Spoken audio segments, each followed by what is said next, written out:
Hi, I'm Josh Cadillac, and welcome to my podcast, Know Your Shit. I've been blessed to see great success, as well as seeing the bottom up close and personal in 2008.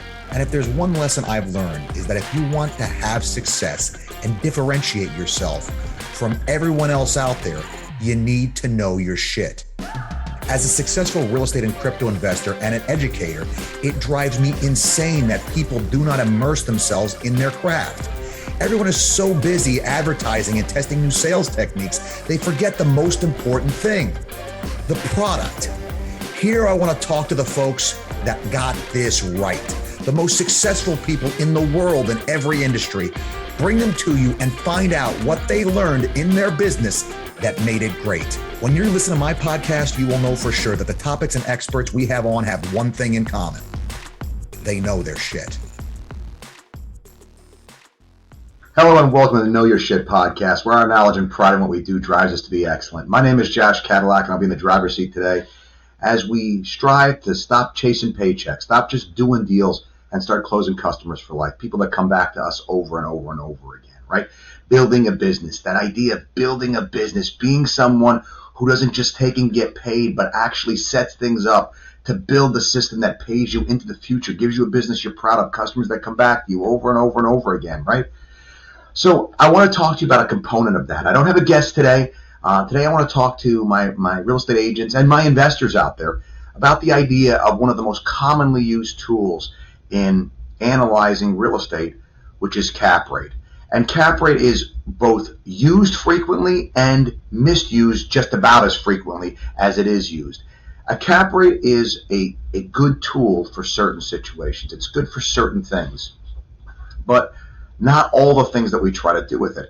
Cap rate has some built-in flaws to it, which is that it's looking at only a sliver of what it is that you're actually buying. It's not looking at the whole picture of what it is that's being purchased when you buy a real estate deal, when you buy an income-producing property. So what is a cap rate? For those that maybe aren't familiar, it's short for capitalization rate, and it is a ratio. It is a simple ratio established between the purchase price of the property and the income that the property generates. Very simple formula to do. Net operating income being all the income received minus all the expenses associated with the property being paid, except for one expense. There's one expense we'll talk about in a second that's never part of that. That when you take all the expenses out of the income that the property generates, what you're left with is called the net operating income. So the formula is NOI, net operating income, divided by purchase price. That's it. How much did it make after all the bills got paid? How much did it cost me to buy that? NOI divided by purchase price. So what about this one bill that's not part of the bills? Well, there's one bill that we never would count in there, and that's going to be debt service. Cap rate is always based upon, and net operating income for that matter, is always based upon a cash purchase. We always are going to take out our debt service after the NOI because borrowing money to buy the property is theoretically optional. And so we would want to know whether or not it makes more sense to buy with cash or borrowed money, even if we don't have the option because we can't afford to buy with borrowed money, or we can't afford to buy cash, we're still going to do the analysis based upon a cash purchase to figure out whether or not it makes more sense in cash or with financing. So when you're doing a cap rate is not taking into account any kind of financing. It's assuming a cash purchase. And it's assuming zero appreciation and zero rent growth. When would you want to do that?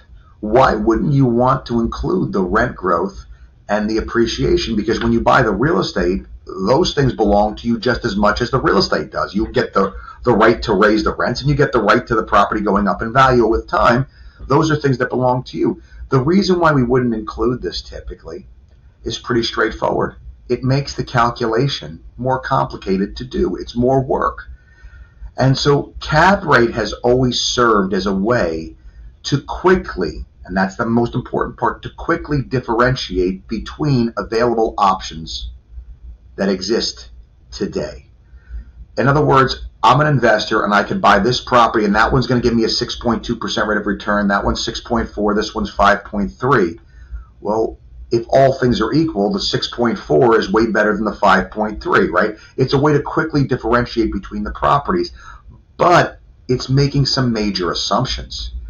So what are the assumptions? Well, assumption one is that all of these properties are similar enough that we don't have to account for the appreciation or the rent growth. In other words, cap rate is only going to be good if you're dealing with very similar properties. If, let's say we were talking about residential properties, and we were talking about like low-income housing, well, unless I was thinking that low-income housing and high-end housing are going to appreciate and the rents are going to go up the same in the next 5 to 10 years, unless I was willing to concede those things were going to perfectly mirror each other, I couldn't compare a low-income investment property to a higher income investment property, a higher rental value, like a higher, better neighborhood, higher end rental. I couldn't use those two to compare to each other. Why not? Well, because if let's say the lower income properties are going to appreciate better than the higher income property, or the rents are going to go up faster.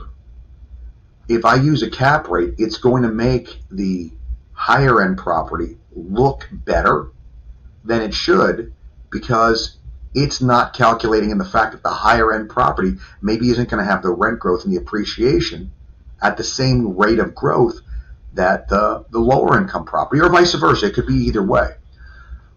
And so this becomes much more obvious when we talk about something like comparing an office building to multifamily. Well, the odds of those two markets doing the exact same thing as far as appreciation and rent growth isn't very likely, so we couldn't use that. We would need to take and first assess what type of asset we want, and then use the cap rate to help us differentiate between assets in that group. The other thing would be obviously also location. If the properties are in vastly different locations, once again, we run the risk that the different areas perform differently, and cap rate doesn't give us any room for change.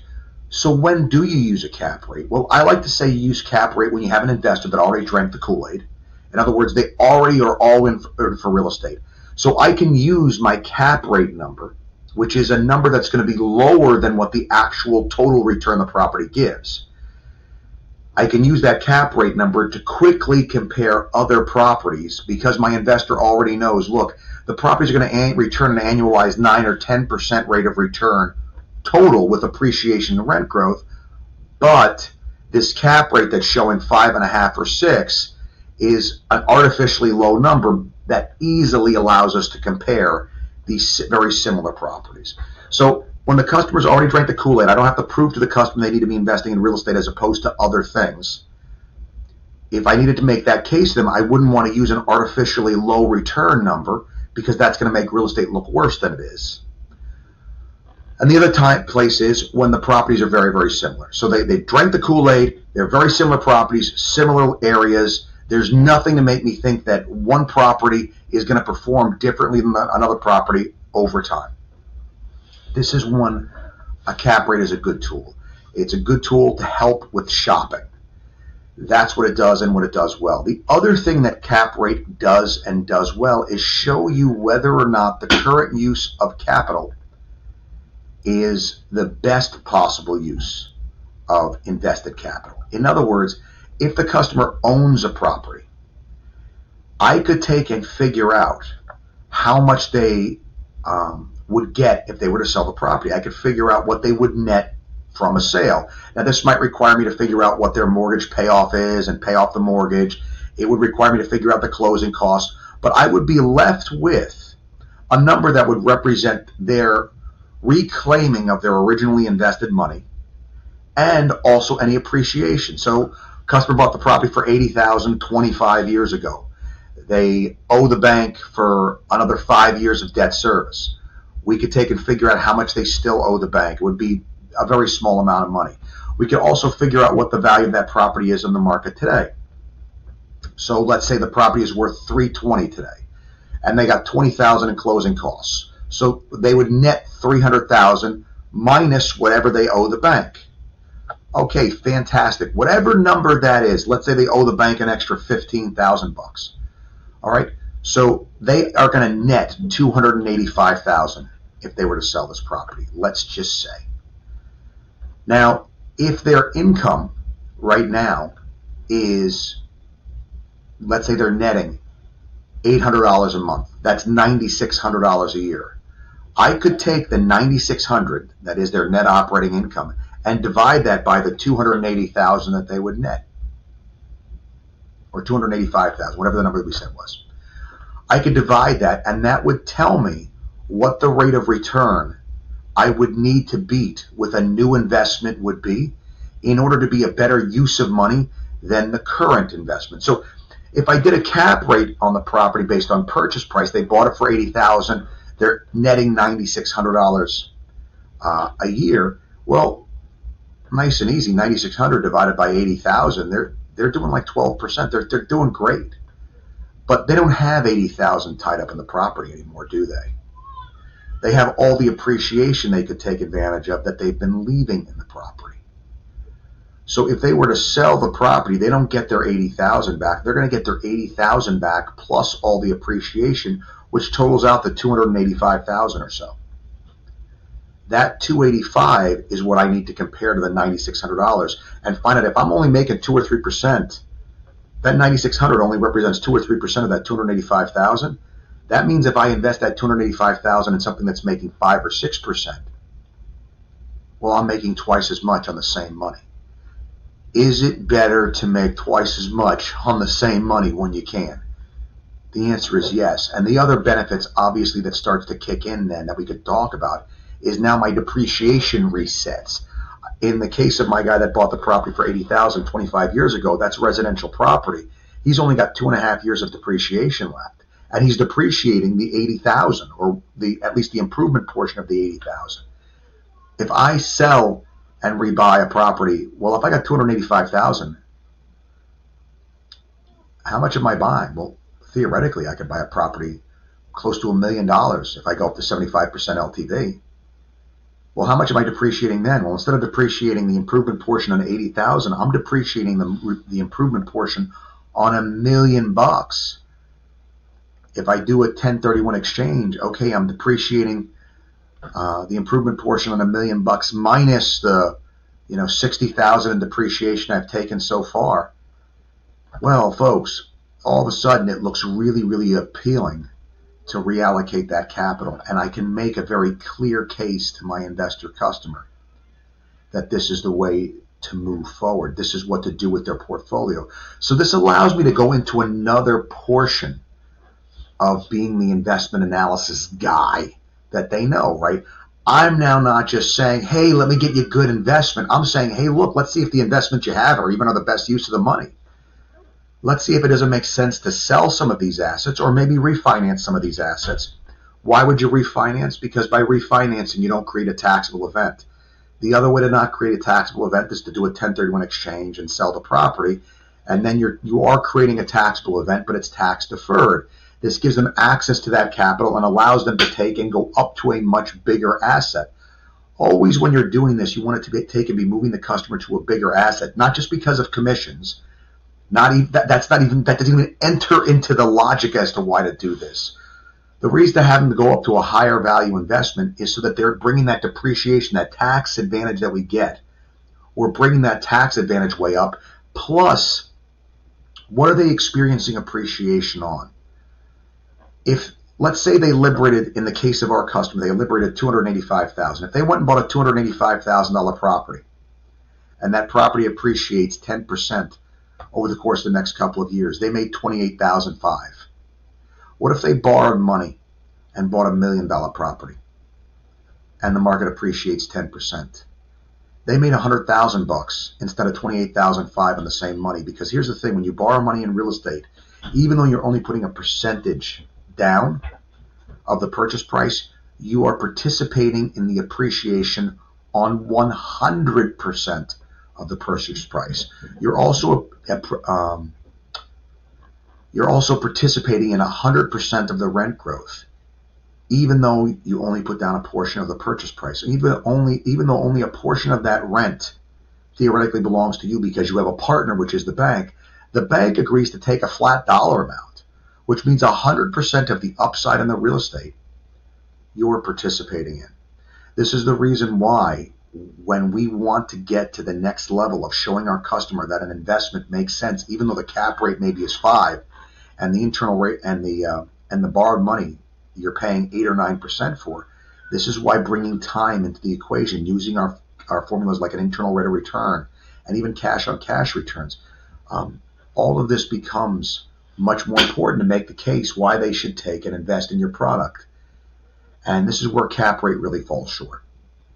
So to summarize what I'm saying here, 2 reasons to use cap rate. 1, quick and dirty comparison of what's available in the market for the investor that already knows what they want and already knows that they want real estate, and they know the area in general, and they know the asset type, asset quality. They're not looking to compare really high-end stuff to really low-end stuff and all that sort of thing. They know they want to be in this price point in the market. Fantastic. Cap rate is great. The other time cap rate is good is to make the case to the investor customer when it's time to liquidate assets or to borrow against those assets and use that money to increase their real estate holdings.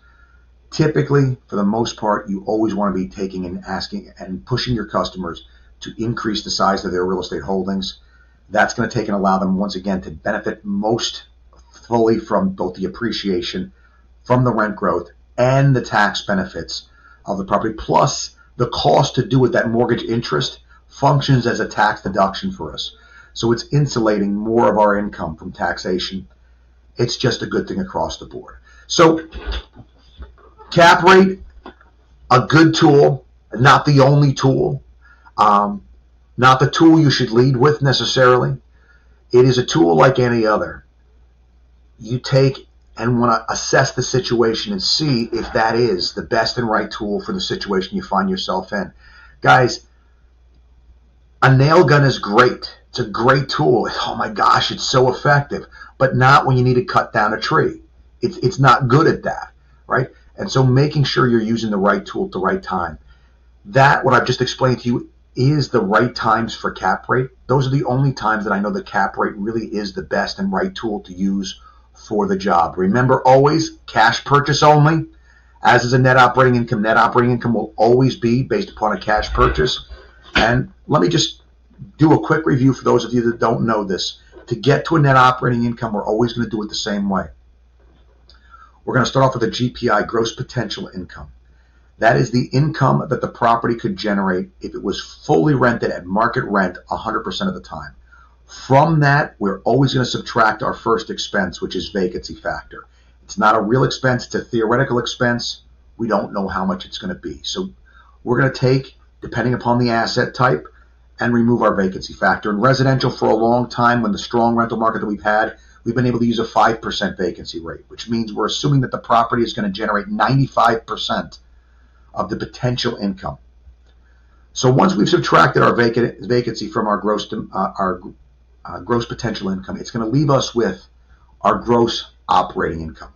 Gross operating income says this is what we're actually going to figure on, what we're going to receive. This is what we think is actually coming in, and we're going to base everything based upon this amount coming in. From our gross operating income, we're going to take out first any percentage-based expenses. So if you were doing short-term rental properties, you'd have maybe a sales tax, the booking fee that they're going to charge. Any of those sorts of things will come out. Your property management, typically your property management in short-term rentals is not going to be a flat fee, it's going to be a percentage. We're going to add all those percentage fees up first and take them out as one. Because if you take out 20% and then 7% and then 6%, you're taking it out of a smaller and smaller number. Realistically, you need to take 20% if that's what your management is, and 6% or 7% for your sales tax. You need to add those percentages up and take them out of that gross operating income, because that's the amount that we actually expect to have the property rented. So we'll take our percentage-based expenses out first, and then after that, we're going to take out our line item expenses. taxes, insurance, repairs and maintenance, all that kind of stuff, it'll come out there. If it's a short-term rental property, this is where I would deduct typically a third of the cost to furnish the property from there, because the life cycle on furnishings typically in hotel, and especially higher-end hotel, which is who your competitors are in short-term rentals, I'm going to be taking out a third of the cost, because the life cycle in the furnishings is 3 years in nicer hotels, and I need to take and keep my ratings up, so I have to make sure my furnishings are nice. So I'm going to figure I have to replace every stick of furniture in that place every 3 years, right? Taking all those expenses out. When all the expenses are out, what I'm left with is my net operating income. That's it. The only thing that could occur before that is if you're charging any extra stuff, that would come back in. So let's say I had a coin-operated laundry on a property or something like that. Whatever income that generates, that would go back in. So I would take out all the expenses. I would add in any other income that the property generates. So that would be the one thing that would potentially affect the net operating income. Net operating income, once again, is going to be all money coming in, all expenses going out. All right, so once I have that net operating income, now I'm good to go. Doesn't matter what kind of analysis I'm doing. There is no real analysis that goes anywhere that doesn't start with net operating income. All right, I mean, there are some old school stuff that people used to like to use, but the reality of it is what you want to know is that net operating income, and from that you can do your cap rate, NOI divided by purchase price. You can do your internal rate of return, NOI, growth rate, figure out what the rent's going to be year 2, year 3, year 4, year 5. All that comes from your NOI. All right, guys, a little bit more mathy than what we normally talk about on here, but I want to make sure that you know what tools you have and how to use them. This is stuff we talk about and teach in all the classes that I do a lot. We have a lot of classes on the investor stuff, because at the end of the day, I need you to know your shit. You need you to know your shit. You need to know what the right thing is to use and when to use it.